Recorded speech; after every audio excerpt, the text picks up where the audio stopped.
2월 2일 허브교회 2부 예배에 나오신 성도 여러분을 모두 환영하고 축복합니다. 저는 오늘 누가 사람의 입을 지었느냐라는 제목으로 출애굽기 4장 1절에서 17절 본문을 설교하려고 합니다. 오늘 본문은 오늘 설교 후에 성찬이 있습니다. 오늘 본문은 지난 3장에 모세의 소명이 이어지는 내용입니다.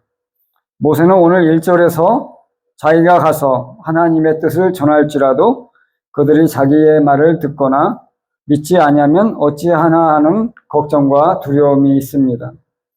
이러한 모세의 두려움에서 오늘의 담화가 발전해 갑니다. 1절을 같이 읽으시겠습니다.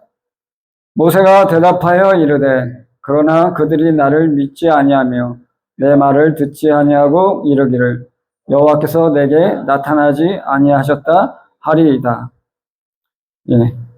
3장에서는 모세가 나를 보내시는 분이 누구인가를 가지고 하나님과 대담을 하였습니다. 하나님은 나는 나야 또는 나는 스스로 있는 자야 라면서 하나님의 이름을 여호와라고 말씀해 주셨습니다. 근데 오늘은 이제 모세가 하나님께 그래도 내가 가서 그들에게 여호와께서 나를 보내셨다 하더라도 그들이 믿지 아니하면 어떻게 합니까? 라고 질문을 합니다. 모세는 하나님이 그를 애굽에 돌려보내서 이스라엘 자손을 구해오라는 소명에 대해 그 결과에 대해서 굉장히 부정적인 생각을 가진 것 같습니다. 모세는 그들이 자기의 말을 믿지 아니하며 그 말을 듣지 아니할 것에 대해 두려워합니다. 애굽에 있는 이스라엘 자손이 여호와께서 모세에게 나타난 것을 믿지 않고 부정하는 결과를 얻게 될까 봐 두려운 것입니다. 2절과 3절 같이 읽겠습니다.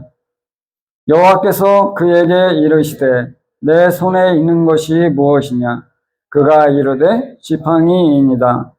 여호와께서 이르시되 그것을 땅에 던지라 하시매 그 땅에 던지니 그것이 뱀이 된지라. 모세가 뱀 앞에서 피하매. 하나님께서 모세에게 손에 쥐고 있는 것이 무엇이냐고 질문하자 모세가 지팡이라고 대답합니다. 하나님이 다시 그 지팡이를 땅에 던지라고 하셔서 땅에 던지니 곧 뱀이 되었습니다. 모세가 손에 쥐고 있던 지팡이는 양을 치는 목자로서 양들을 보호하고 인도하기 위해서 사용하는 도구입니다. 하나님은 그가 손에 쥐고 있는 것이 지팡이라는 것을 몰라서 물어본 것이 아니라 그에게 인식시키기 위해서 이렇게 하신 것입니다. 4절과 5절 말씀을 같이 읽겠습니다. 여호와께서 모세에게 이르시되 내 손을 내밀어 그 꼬리를 잡으라. 그가 손을 내밀어 그것을 잡으니 그의 손에서 지팡이가 된지라. 이는 그들에게 그들의 조상의 하나님 곧 아브라함의 하나님, 이삭의 하나님, 야곱의 하나님 여호와가 내게 나타난 줄을 믿게 하려 함이라 하시고, 하나님이 모세에게 그의 손을 내밀어서 뱀의 꼬리를 잡으라고 하시자 그가 손을 내밀어 잡으니 뱀이 그의 손에서 다시 지팡이가 되었습니다. 하나님이 이렇게 모세에게 예행 연습을 시킨 것은 이스라엘 자손이 열조의 하나님이 여호와가 모세에게 나타나신 것을 믿게 하려는 것이었습니다. 6절과 7절을 같이 읽겠습니다. 여호와께서 또 그에게 이르시되 내 손을 품에 넣으라 하시매 그가 손을 품에 넣었다가 내어보니 그의 손에 나병이 생겨 눈같이 된지라. 이르시되 내 손을 다시 품에 넣으라 하시매 그가 다시 손을 품에 넣었다가 내어보니 그의 손이 본래의 살로 되돌아왔더라. 이번에는 하나님께서 모세에게 그의 손을 품에 넣으라 하시니 모세가 손을 품에 넣었다가 빼니 그 손에 나병이 생겼다고 합니다. 하나님께서 손을 다시 품에 넣으라고 하시니 모세가 다시 손을 넣었다 빼니 손이 본래의 살로 회복되었습니다. 모세에게 주어진 두 번째 표적은 그의 손이 정상적인 상태에서 하늘에서 내리는 눈처럼 보이는 상태로 변한 것입니다.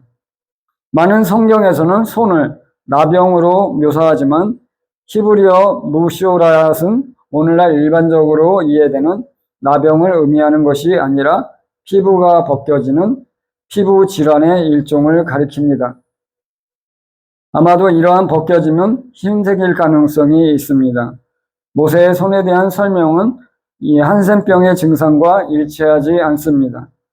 첫 번째 및 세 번째 표징과 달리 이 표징은 파라오의 면전에서 행해졌다는 기록은 없습니다. 레위기 13장과 14장에서는 심각한 피부병이라는 뜻의 차라아트라는 용어를 사용하여 사람과 의복과 집의 내용에 영향을 주는 다양한 상태를 설명하고 있습니다. 그 후 차라아트는 그리스어로 레프라로 번역되어 다양한 피부 질환을 총칭하는 용어로 사용되었습니다. 하나님은 모세에게 손을 가슴 또는 품에 얹으라고 지시하십니다. 히브리어 에크는 주로 가슴 또는 무릎을 나타내지만 환유적으로 가슴 위에 입는 의복을 가리킬 수도 있습니다. 모세가 가슴에 손을 얹을 때 꺼내다라는 동사에서 알 수 있듯이 손을 오단에 넣어서 잠시 보이지 않게 숨긴 것입니다. 8장을 같이 읽겠습니다. 여호와께서 이르시되 만일 그들이 너를 믿지 아니하며 그 처음 표적의 표징을 받지 아니하여도 나중 표적의 표징은 믿으리라. 하나님이 모세에게 이스라엘 자손이 처음 표적은 믿지 아니하더라도 이 두 번째 표적은 믿을 것이라 하십니다. 하나님은 모세의 마음에 있는 두려움을 아시고 두 번째 표적까지도 일어나도록 허락하시고 사람들이 첫 번째 표적에서 믿지 못하면 두 번째 표적에서는 믿게 될 것이라고 말씀해 주십니다. 2절에서 7절에 묘사된 두 가지의 기적적인 변화는 모세의 손과 관련이 있습니다. 첫 번째는 모세의 손이 풀렸다가 다른 물체에 닿는 장면입니다. 두 번째는 그의 손의 모양이 바뀌었다가 다시 회복되는 것입니다. 출애굽기에서 모세의 손은 종종 지팡이와 함께 하나님의 능력과 연관되어 있습니다. 모세의 손이 하는 역할은 이스라엘 백성이 하나님의 강력한 손에 의해서 이집트에서 인도되는 모티브를 예상할 수 있습니다. 하나님에 의해 표적으로 언급된 이 두 가지 변화는 이스라엘 백성들이 1절에서 모세가 제기한 문제를 믿도록 격려하기 위한 것입니다.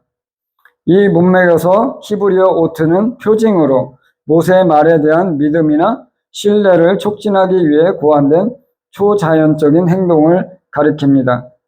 다른 곳에서는 이 용어가 이스라엘 백성을 보내주지 않으려는 파라오에 대한 대응으로 행해진 기적적인 사건과 연관되어 있습니다.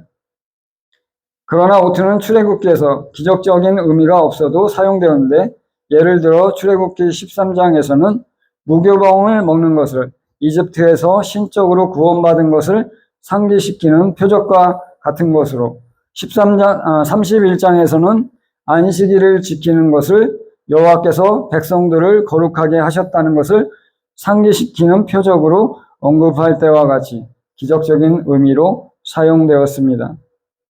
후자에 의해서 알 수 있듯이 표징은 그 자체로 끝나는 것이 아니라 다른 무언가를 가리킵니다. 현재의 맥락에서 이러한 표징은 모세의 신성한 사명을 가리키며 이스라엘 백성이 여호와께서 모세를 그들에게 보내셨다는 것을 믿도록 하기 위한 것입니다. 9절을 같이 읽겠습니다. 그들이 이 두 이적을 믿지 아니하며 내 말을 듣지 아니하거든 너는 나일 강물을 조금 떠다가 땅에 부으라. 내가 떠온 나일 강물이 땅에서 피가 되리라. 그러나 하나님은 또한 세 번째 표적까지도 준비해 주셨습니다. 이스라엘 자손이 앞에 두 개의 이적을 믿지 아니하면 나일 강물을 가져다가 땅에 부으라고 그러면 물이 땅에서 피가 될 것이라 하십니다. 다른 방법으로도 이스라엘 백성을 설득하지 못할 것을 대비해서 하나님은 모세에게 세 번째 표적까지도 주신 것입니다. 처음 두 표적은 이미 모세가 행한 것이지만 이 표적은 모세가 믿음으로 수용해야 하는 것입니다. 나중에 이스라엘 백성들은 이 표적을 보고 확신을 갖게 됩니다. 그러나 이스라엘 백성이 광야로 가서 여호와를 경배하도록 설득하기 위해 파라오 앞에서 같은 표적을 행했을 때에도 파라오는 여전히 확신하지 못합니다. 이 대조는 하나님에 대한 파라오의 완고한 반대를 반영합니다. 하나님도 한국 사람처럼 삼세판을 좋아하시는 것 같습니다. 하나님은 성부, 성자, 성령, 즉 삼위일체 하나님입니다. 하나님은 물이 변하여 피가 되게 하시고 예수님은 물이 변하여 포도주가 되게 하셨습니다.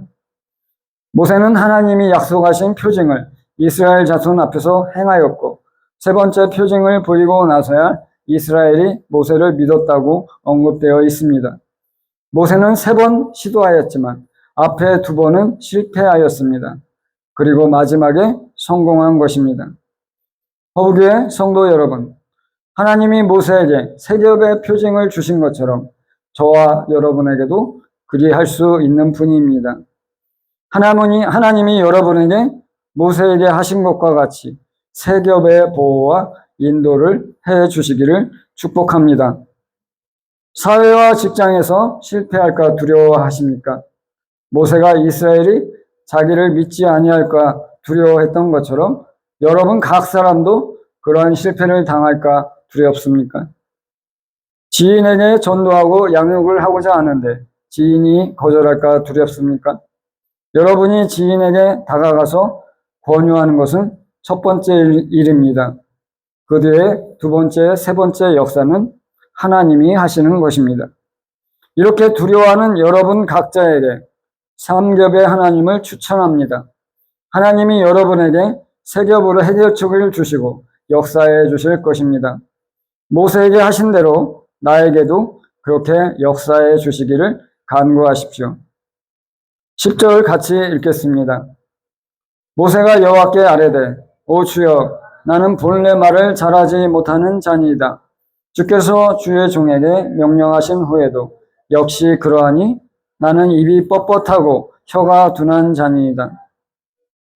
하나님이 3가지 표적까지 주셨는데도 불구하고 모세가 여호와께 자신에 대해 여전히 부정적으로 말합니다.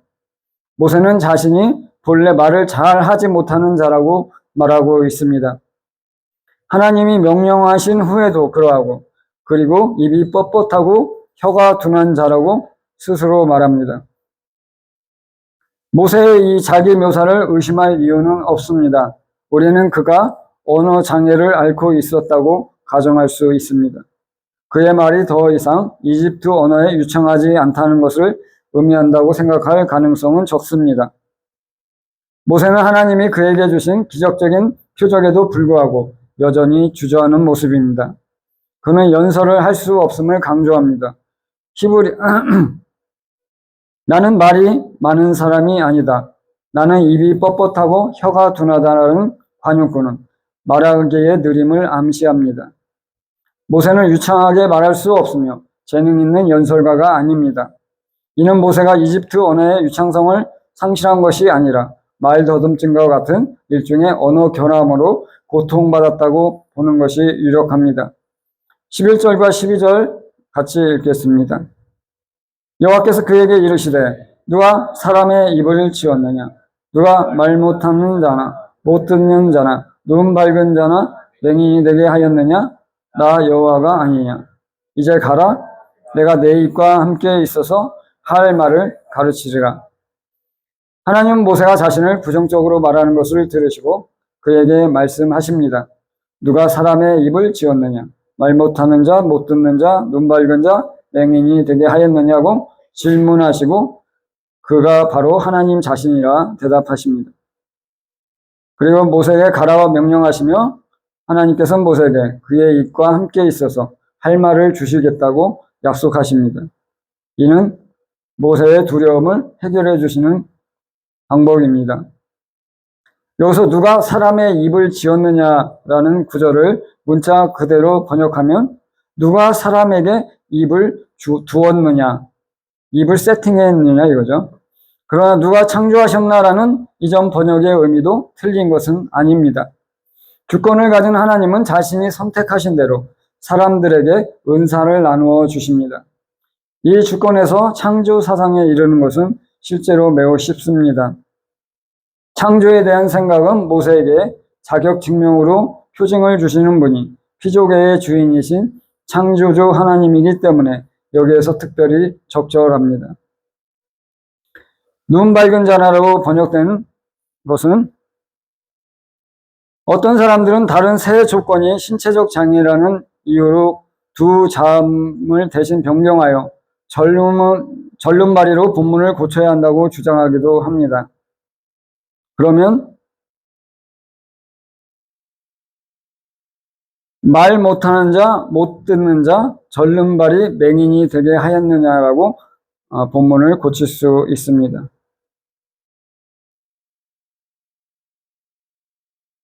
그러나 보는 자와 눈먼 자를 두 쌍으로 읽는 것도 가능합니다. 히브리어 관역고로 보는 자와 눈먼 자는 모든 사람을 의미하기 때문에 서로가 잘 어울립니다.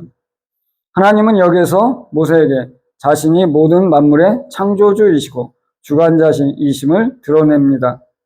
사람을 지으신 하나님이 사람의 눈과 입을 지으신 것은 당연합니다. 눈이 보게 하시는 것도 보지 못하게 하시는 것도 하나님이 주관하시는 것입니다. 하나님의 응답은 모세의 결핍을 극복할 수 있는 능력이 있음을 나타냅니다. 히브리어 11절에서 히브리어 동사 만든다의 형태는 하나님이 단지 듣고 말하고 보는 것에 영향을 미칠 수 있는 능력이 있다고 주장하고 있음을 나타냅니다. 하나님은 수사적인 질문을 사용해서 자신의 능력이 인간의 언어 영역까지 확장된다는 것을 강조합니다. 누가 그를 귀머거리로 만들거나 벙어리로 만들거나 시력을 갖게 하거나 소경으로 만들 수 있느냐는 질문은 어려운 윤리적 문제를 제기합니다. 여기서 하나님은 인간의 모든 귀머거리, 벙어리, 실명에 대한 책임이 자신에게 있다고 확언하고 있는 것일까요? 기자는 여기에서 미완료 시제를 사용해서 하나님이 모든 경우에 직접적인 책임이 있다는 것을 암시하지 않으면서 청각과 언어와 시각에 영향을 미칠 수 있다는 점을 암시하고 있습니다. 12절에서 알 수 있듯이 하나님은 모세가 말을 유창하게 하지 못하는 결핍을 극복할 수 있는 능력을 갖고 계십니다. 저도 사람들 앞에서 말 잘하지 못하는 사람입니다. 말이 어눌한 것은 아니나 사람들 앞에 나가서 말하거나 발표하려면 머리가 새하얘지는 순간을 경험하기도 합니다. 그런데 이러한 나를 하나님이 목회 사역에 부르셔서 여러분 앞에서 설교를 하게 하십니다. 모세처럼 저도 왜 하필 저냐고 항변했던 것도 있습니다. 그러나 하나님이 하시겠다고 너는 단지 나를 따르라고 하시는 듯해서 이렇게 믿고 따르는 것입니다. 이렇게 하나님의 부르심은 인간의 힘과 지혜와 능력과 재능을 초월합니다. 여러분 각자에게도 하나님의 부르심이 있습니다. 여러분 자신이 하고 있는 생업이 하나님의 부르심일 수도 있습니다. 여러분이 어떠한 부르심을 따르든지 그 사람은 자신을 의지하지 않고 하나님의 역사를 의지해야 합니다. 하나님은 사람의 상황과 형편과 능력을 뛰어넘을 수 있는 능력의 하나님이십니다. 13절 말씀을 같이 읽겠습니다. 모세가 이르되 오 주여 보낼 만한 자를 보내소서. 이거를 문자적으로 번역하면 오 주여 보낼 만한 손을 보내소서 이렇게 보시면 됩니다. 모세는 하나님의 이러한 돌보심에도 불구하고 여전히 자신이 합당한 자가 아니라 생각합니다. 그리고 자기 대신 보낼 만한 합당한 자를 보내달라고 요구하고 있습니다. 모세는 이제 가라는 하나님의 명령에 대해 또 다른 이의 제기로 응답합니다. 이것은 히브리어로 여호와에 대한 존경을 나타내는 관용구를 사용하여 표현되고 있습니다. 모세는 가지 않겠다고 직접적으로 말하지 않습니다. 그럼에도 불구하고 그는 보내시고 싶은 사람을 보내주십시오라고 말함으로써 이를 암시합니다. 모세는 이 정중한 우회적인 표현을 사용하여 하나님의 기분을 상하게 하지 않으려는 동시에 다른 사람을 선택해야 함을 감시하고 있습니다. 당연히 하나님은 이에 대해 화를 냅니다. 이미 모세를 당신의 대사로 보내기로 결정했기 때문입니다. 이러한 모세의 반응과 비슷한 예가 있는데 바로 예레미야의 소명입니다. 예레미야 1장 6절에서 7절 말씀을 같이 읽겠습니다. 내가 이르되 슬프도소이다 주 여호와여 보소서 나는 아이라 말할 줄을 알지 못하나이다 하니 여호와께서 내게 이르시되 너는 아이라 말하지 말고 내가 너를 누구에게 보내든지 너는 가며 내가 내게 무엇을 명령하든지 너는 말할지어다. 예레미야는 환상 중에 하나님을 만났고 하나님이 그를 유다의 선지자로 부르셨습니다. 그때 예레미야가 하나님께 하는 말이 나는 아이라 말할 줄을 모르나이다 였습니다. 나는 하나님의 쓰시기에 아직 충분하지 않습니다 라고 말하는 것입니다. 하나님은 그런 예레미야에게 너는 아이라 하지 말고 내가 무엇을 명령하든지 너는 말하라고 말씀하십니다. 하나님의 역사하심은 우리의 조건을 초월합니다. 하나님이 나를 콜링해서 부르실 때 나의 자격 조건을 따지지 마시고 하나님의 부르심에 초점을 맞추시기를 축복합니다. 14절의 말씀을 같이 읽겠습니다. 여호와께서 모세를 향해 노하여 이르시되 레위 사람 내 형 아론이 있지 아니하냐 그가 말 잘하는 것을 내가 아노라. 그가 너를 만나러 나오나니 그가 너를 볼 때 그의 마음에 기쁨이 있을 것이라. 하나님은 이러한 모세의 여전한 거부 반응에 분노해서 말씀하십니다. 모세의 형인 레위 사람 아론이 말을 잘하는 것을 안다고 하시며 그가 모세를 만나러 나올 것이라고 하십니다. 하나님은 모세에게 분노하시지만 여전히 그를 하나님의 사자로 보내실 생각입니다. 하나님은 아론이 모세를 만나러 나올 것이고 그가 모세를 볼 때 기뻐할 것이라고 하십니다. 인간적으로도 아론이 자기 친동생을 40년 만에 다시 보는 것이니 기뻐하는 것이 당연한 일입니다. 신성한 인내의 마지막 제스처로 하나님은 모세에게 이렇게 그의 형 아론의 도움을 약속하고 있습니다. 출애굽기에서 아론의 이름이 언급된 것은 이번이 처음으로 아론의 신분을 명확히 하기 위해 모세의 형제이자 레위인으로 묘사됩니다. 형제라는 명칭에 때때로 가까운 혈족이 아닌 사람이 포함될 수 있다는 점을 고려할 때 레위인이 추가되어 명확성을 더합니다. 모세의 부모는 이전에 레위 지파 출신으로 묘사한 바 있습니다. 모세와 아론의 친족 관계에 대한 자세한 내용은 6장에 나와 있습니다. 7장에 따르면 아론은 모세보다 3살이 더 많았습니다. 놀랍게도 하나님은 아론이 이미 모세를 만나러 가는 중이라 말하고 있습니다. 하나님은 이미 아론에게 이 일을 지시하셨거나 곧 지시하실 것입니다. 아론은 단순히 도망친 동생과 오랜 세월 만에 재회하는 것 외에도 이스라엘 백성이 이집트에서 잔인한 노예 생활에서 해방될 것을 기대하고 있었을 것입니다. 이는 단순히 동생과 재회한 것 외에도 모세를 보고 기뻐한 이유를 잘 설명해 줍니다. 15절과 16절 같이 읽겠습니다. 너는 그에게 말하고 그의 입에 할 말을 주라. 내가 내 입과 그의 입에 함께 있어서 너희들이 행할 일을 가르치리라. 그가 너를 대신하여 백성에게 말할 것이니 그는 내 입을 대신할 것이요 너는 그에게 하나님같이 되리라. 하나님이 모세에게 말씀하신 것을 모세가 아론에게 말하면 아론이 모세를 대신해서 백성에게 말할 것입니다. 그리고 이를 통해서 모세가 아론에게 하나님같이 되리라고 하십니다. 아론의 입이 모세의 입을 대신할 것이라는 뜻입니다. 15절에서 가르치다라는 히브리어에는 특히 후대의 모세율법의 제목으로 사용된 가르치다와 같은 어근인 토라가 포함되어 있습니다. 여기서 후대의 의미에 대한 힌트가 있을 수 있습니다.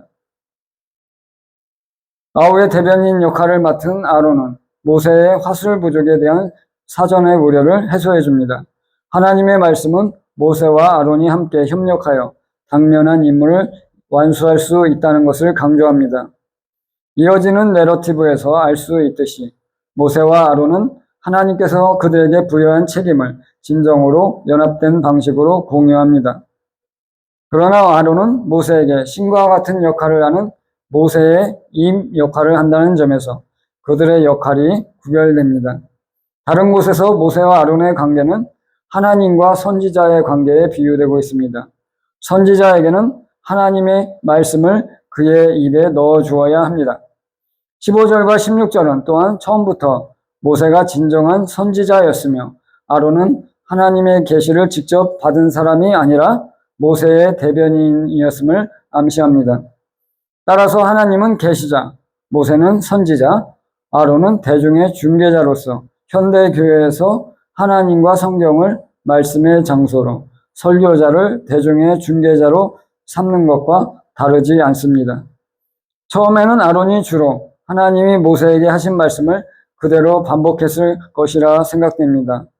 그런데 현대 설교자처럼 그것을 해설하지는 않았겠지만 이후 여러 본문에서 알 수 있듯이 제사장의 역할에는 분명히 성회에서의 가르침이 포함되었습니다. 17절 같이 읽겠습니다. 너는 이 지팡이를 손에 잡고 이것으로 이적을 행할지니라. 하나님은 마지막으로 모세에게 그가 사용해 놓은 지팡이를 손에 잡고 그것으로 이적을 행하라 말씀하십니다. 하나님이 보내시는 영웅은 어벤져스처럼 특별한 무기가 필요한 것이 아닙니다. 그저 평소에 사용하던 지팡이 하나면 충분합니다. 왜냐하면 모세가 힘을 쓰는 것이 아니기 때문입니다. 그의 뒤에 계시는 하나님이 힘의 근원입니다. 하나님은 모세가 그의 지팡이를 들고 이적을 일으키는데 사용하라고 말씀하십니다. 모세는 홍해의 바닷물이 갈라지고 마른 땅이 드러나게 할 때, 광야에서 반석에서 물이 나오게 할 때, 그리고 이스라엘 자손이 아말렉과 전투 중에 기도할 때 그의 지팡이를 사용하였습니다. 또한 애굽에 몇 가지 재앙을 내릴 때에도 사용하였습니다. 나중에 하나님은 홍해 앞에서 모세가 하나님께 기도하며 부르짖자 어째서 하나님께 부르짖느냐고 하시며 모세에게 지팡이를 들고 바다를 향해 손을 들라고 하십니다. 하나님의 말씀대로 그가 지팡이를 들자 홍해가 갈라지기 시작했습니다. 출애굽기 14장 15, 16, 21절을 같이 읽겠습니다. 여호와께서 모세에게 이르시되 너는 어찌하여 내게 부르짖느냐 이스라엘 자손에게 명령하여 앞으로 나아가게 하고 지팡이를 들고 손을 바다 위로 내밀어 그것이 갈라지게 하라. 이스라엘 자손이 바다 가운데서 마른 땅으로 행하리라. 모세가 바다 위로 손을 내밀매 여호와께서 큰 동풍이 밤새도록 바닷물을 물러가게 하시니 물이 갈라져 바다가 마른 땅이 된지라. 모세에게 내린 지시를 마무리하면서 여호와께서 모세가 들고 있는 목자의 지팡이에 주목하십니다. 이 지팡이는 하나님의 권위와 권능을 상징하게 될 것입니다. 이 구절에서 이적에 대한 언급은 모세와 아론이 이집트에서 행할 초자연적인 기적을 예상할 수 있습니다. 그 사례로 이어지는 내러티브에서 모세의 지팡이는 이와 관련되어 자주 언급됩니다. 이스라엘 백성들이 자신을 믿지 아니할까 두려워한 모세는 여호와께 도움을 요청합니다. 이에 대한 응답으로 그는 하나님께서 자신을 보내셨다는 것을 백성들에게 설득하기 위해 고안된 세 가지의 표적을 받습니다. 이러한 표적은 하나님께서 거의 사용하지 않으십니다. 그러나 특별하게 이 경우에는 보냄을 받은 자를 인증하고 그의 메시지에 대한 믿음을 촉구하기 위해서 주신 것입니다. 요한복음에서도 예수님께 사람들이 비슷한 표적을 보여줄 것을 요청하는데 이 역시 보냄을 받은 자를 인증하기 위한 것입니다. 모세를 선택하여 애굽에 보내신 하나님이 오늘날 저와 여러분을 선택하여 보내시는 곳이 있습니다. 여러분 각자는 그 현장에서 내가 하나님이 보내셨다는 것을 확신을 가지고 계십니까? 아니면 그냥저냥 하루를 보내는 것입니까? 아직 이러한 확신이 없다면 하나님 앞에서 다시 결단하는 고백을 하시기를 축복합니다. 하나님께서 나에게 주신 가정과 직장과 교회와 사회의 현장에서 하나님이 나를 세우셨다는 확신을 갖고 이곳에 서게 하여 주시옵소서라고 기도하시기를 바랍니다. 내가 지금 서 있는 곳이 하나님이 보내신 곳이라면 내가 확신을 가지고 하나님의 뜻을 위해 마음과 정성을 다하기로 결단합니다라고 고백하기를 축복합니다. 하나님께서 곳곳에 세우신 각 사람을 통해 가정이 변화되고 교회가 세워지고 직장과 사회에 변혁이 일어나기를 원하십니다. 하나님은 모세를 애굽에 보내실 때 그에게 특별한 것을 주지 않았습니다. 그가 목양을 하면서 사용하던 지팡이 한 자루가 용도가 변화되었을 뿐입니다. 양을 치는데 사용하던 지팡이가 이제는 애굽의 재앙을 내리고 이스라엘 자손을 구원해내는 도구로 사용될 것입니다. 그러면 여러분 각자에게는 지팡이는 무엇입니까? 하나님이 각자에게 주신 달란트입니다. 또는 여러분이 경험을 통해 숙달하게 된 능력입니다. 저는 청년들을 반복적으로 양육하면서 그들에게 어떤 것이 중요한 질문인지 알게 되었습니다. 양육할 때 지식을 전하는 것이 아니라 상대가 스스로 생각하고 통찰할 수 있게 하는 것이 중요하다는 것을 알게 된 것입니다. 이것이 바로 숙달되는 능력입니다. 그것들이 양을 치던 용도에서 이제는 하나님의 뜻을 위해 사용되는 도구가 될 수 있습니다. 하나님이 나에게 주신 지팡이가 무엇인지 깨닫지 못한 분도 있을 것입니다. 그런 분은 하나님께 기도하며 물으시고 간구하십시오. 나에게도 모세의 지팡이와 같은 것이 있는지, 있다면 그것이 무엇인지 말입니다. 다른 사람이 가진 지팡이를 부러워하지 말고 하나님이 나에게 주신 지팡이를 발견하고 온전하게 활용할 수 있도록 기도하시기를 축복합니다. 같이 기도하시겠습니다. 하나님은 모세를 선택하여 애굽에 보내셨습니다. 이스라엘을 구원하여 애굽에서 나오게 하시고 가나안 땅으로 인도할 목자로 세우셨습니다.